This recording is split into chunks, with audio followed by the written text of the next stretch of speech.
Have you ever walked into Thanksgiving already tired? Not because you cooked all day, not because you drove 2 hours to get there, but because you knew before you even arrived you were about to betray yourself. Yeah, I said it. Have you ever looked at your bank account and felt that quiet panic rise up because you already know somebody's about to ask you for something and you're gonna feel guilty if you say no? Have you ever sat at that table smiling, passing the potatoes, laughing at jokes that don't even feel funny anymore, while your stomach is tight because you're trying to survive the room? Let me ask you this. What if this Thanksgiving isn't about the turkey? What if it's about you finally choosing yourself without apology? Because the truth is, you don't have to keep paying for peace with self betrayal. Hey, beautiful souls, welcome back to the podcast.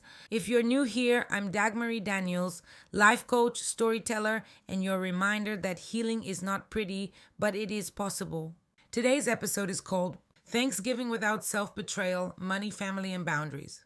And I'm talking about this because every year around this time, I watch good people, strong people fall right back into survival mode the minute family enters the room. And listen, I get it. Thanksgiving can feel like a warm blanket or a battlefield. Sometimes both. I remember one Thanksgiving especially. I won't say names because I love my family and I'm not here to shame anybody. But I remember standing in the kitchen, looking at the food spread, smelling all the good smells, and feeling absolutely numb because I wasn't present. I was performing. I was calculating how to stay small enough not to cause tension, how to stay useful enough not to be criticized, how to stay generous enough not to be called selfish. And I didn't even know I was doing it. I just thought that's what love looked like. So today I'm going to break this down with you. We're going to talk money pressure, family roles, guilt, obligation, and boundaries that don't come from anger. They come from self respect. By the end of this episode, my goal is that you walk into this holiday season with your head up and your heart safe, not hardened, safe. Let's define the core of what we're working with today. Self betrayal is when you abandon your own needs, values, or limits to keep other people comfortable. Self betrayal is that moment you say yes when your whole spirit is screaming no. It's when you overspend because you don't want to be judged. It's when you stay quiet because you don't want to ruin the vibe. It's when you keep showing up to tables where you don't feel respected because you're scared of what people will say if you don't. And Thanksgiving is like a spotlight for self betrayal because it carries this heavy, unspoken message. If you really love us, you'll do it anyway. And that message is dangerous. Because love that requires you to disappear is not love. It's control dressed up in tradition. Now, why does this matter for self growth and peace? Because every time you betray yourself, you send your nervous system a message that your needs don't matter. You teach your inner child that safety comes from pleasing people. You reinforce the lie that your worth is tied to what you provide. So let me ask you, what happens when we ignore our limits year after year? What happens when we keep spending money we don't have to prove love to people who don't even pour back into us? What happens when we keep swallowing truth to keep the room peaceful? I'll tell you what happens.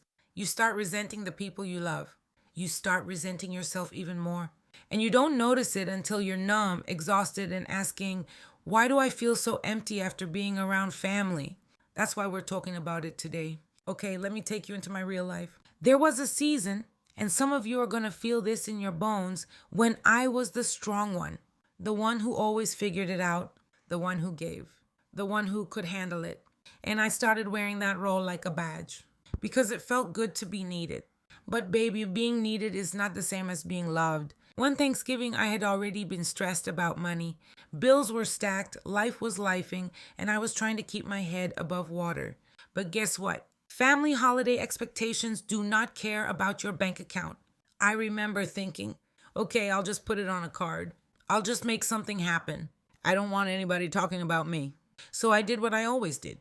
I overextended. I showed up with food, gifts, extra everything, looking like I had it together. But inside I was angry. Not at them, at me. Because I knew I was doing it again. I knew I was choosing approval over peace. I knew I was funding a performance.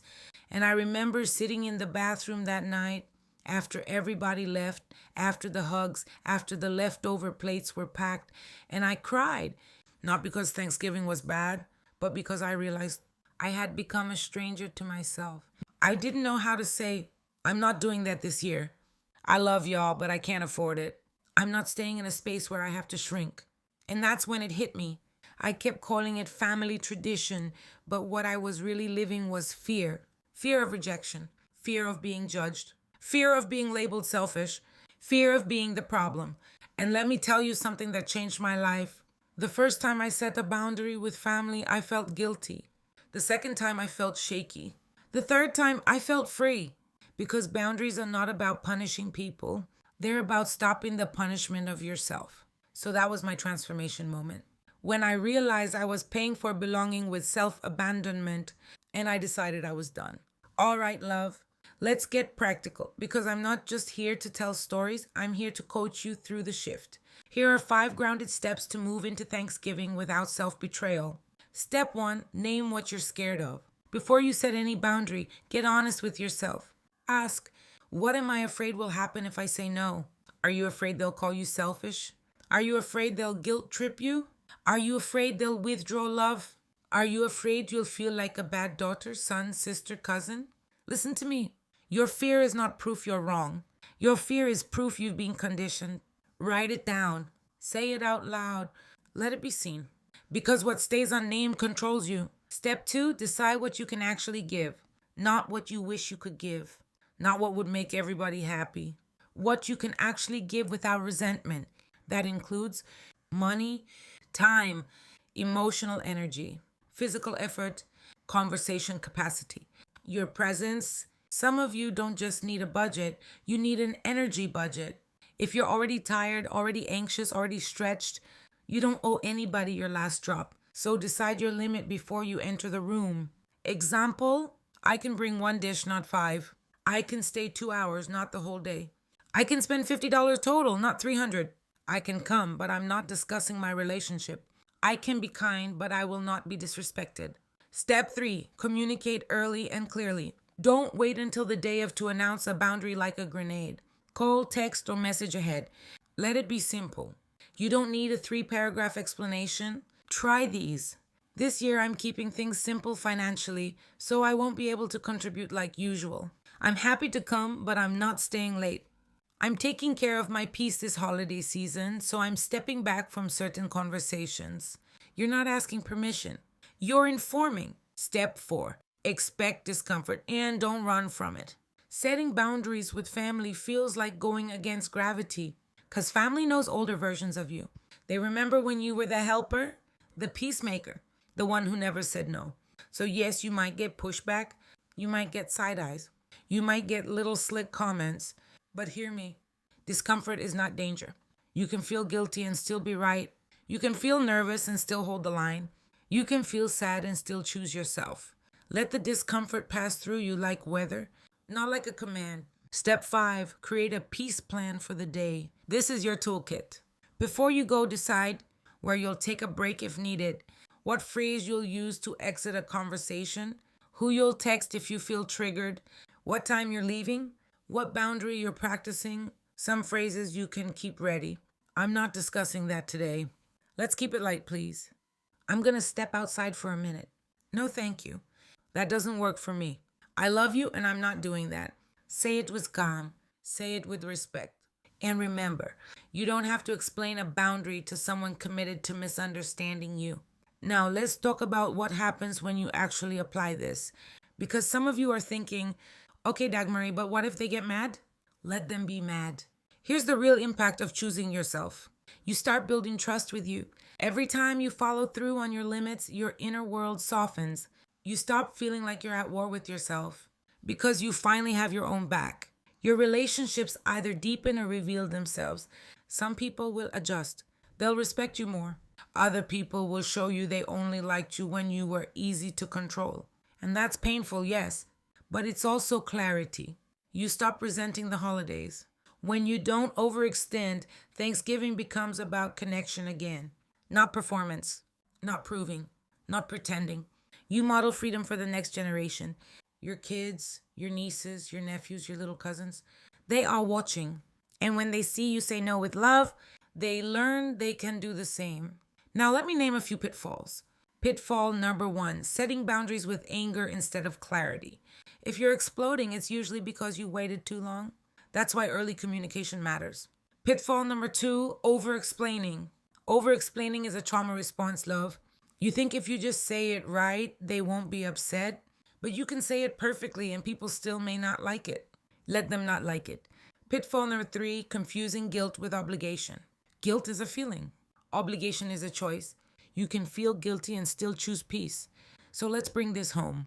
This Thanksgiving, you are not required to abandon yourself to belong. Let me say that again slower. You are not required to abandon yourself to belong. You can love your family and still have limits. You can be kind and still say no. You can show up without showing out. You can be present without being poured out. And if nobody has told you this yet, your peace is a valid reason. You don't need a bigger excuse than that. Here's your affirmation for this holiday season. I can love people without losing myself. I can honor tradition without betraying my truth. I choose peace over performance. And your call to action is simple. Before Thanksgiving comes, sit with yourself and write down one boundary you're practicing this year, one thing you are no longer overgiving, one way you will protect your peace, one truth you'll remember when guilt shows up. Let that be your promise to you. Because you're not behind in your healing, you're right on time for your breakthrough. All right, my love, thank you for sitting with me today. I know this topic is heavy, but I also know you're ready. If this episode spoke to you, share it with someone who needs permission to choose themselves too. Follow the podcast so you don't miss what's next. And come hang out with me at https://wayofthewiseowl.com for more resources, coaching, and community. Remember, you deserve a Thanksgiving that feels like peace, not pressure. I love you, and I'll talk to you soon.